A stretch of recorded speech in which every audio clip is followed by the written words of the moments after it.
Saudara-saudariku yang terkasih, Salam, semoga kasih dan berkat Tuhan melimpah untuk kita hari ini. Jumat 21 November 2025. Gereja memperingati Santa Perawan Maria dipersembahkan kepada Allah. Dan jangan lupa untuk selalu tersenyum. Mari kita awali permenungan kita hari ini dengan tanda kemenangan Kristus. Dalam nama Bapa dan Putra dan Roh Kudus. Amin. Permenungan kita diambil dari Injil Lukas bab 19 ayat 45 sampai 48. Lalu Yesus masuk ke bait Allah dan mulailah ia mengusir semua pedagang di situ. Katanya kepada mereka, "Ada tertulis, rumahku adalah rumah doa, tetapi kamu menjadikannya sarang penyamun." Tiap-tiap hari ia mengajar di dalam bait Allah. Imam-imam kepala dan ahli-ahli Taurat serta orang-orang terkemuka dari bangsa Israel berusaha untuk membinasakan dia. Tetapi mereka tidak tahu bagaimana harus melakukannya, sebab seluruh rakyat terpikat kepadanya dan ingin mendengarkan dia. Saudara-saudariku terkasih, bacaan Injil hari ini bercerita tentang Yesus memasuki bait Allah dan mulai mengusir orang-orang yang berjual beli di sana.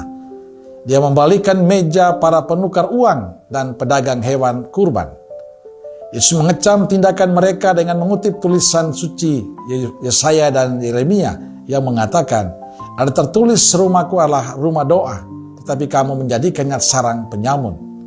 Yesus menegaskan fungsi bait Allah sebagai tempat doa, bukan sarang penyamun. Yesus marah melihat bait Allah bukan menjadi tempat doa tapi komersial, tempat yang menguntungkan bagi para penguasa, pengusaha pada zaman itu. Yesus mengusir para pedagangnya dan menegaskan, "Rumahku adalah rumah doa." Saudara-saudariku yang terkasih, apa yang terjadi seandainya Yesus hadir di zaman kita ini? Ia pasti marah, ia pasti kecewa karena gereja-gerejanya tidak lagi menjadi tempat doa, tapi tempat selfie, tempat orang bercerita, tempat orang ngobrol, tempat orang asik bermain HP, dan masih banyak lagi kegiatan yang kita buat. Ini baru bangunan gereja yang kelihatan secara fisik. Tapi sabda Tuhan hari ini mengajak kita untuk melihat jauh di lubuk hati yang terdalam. Apakah hati kita menjadi bait Allah atau sarang penyamun? Yesus mungkin akan lebih marah melihat bait Allahnya, melihat hati kita yang dikuasai oleh dosa.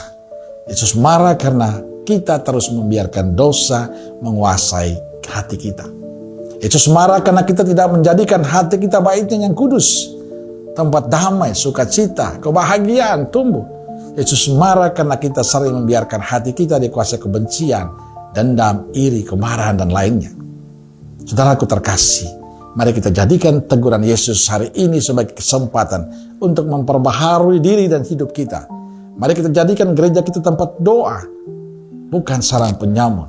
Mari kita jadikan hati kita tempat damai, kasih, sukacita, pengampunan tumbuh dengan baik. Amin. Semoga Allah yang Maha Kasih memberkati saudaraku sekalian, Bapa, Putra, Roh Kudus. Amin. Roh Kudus Nazaret, doakanlah kami. Amin.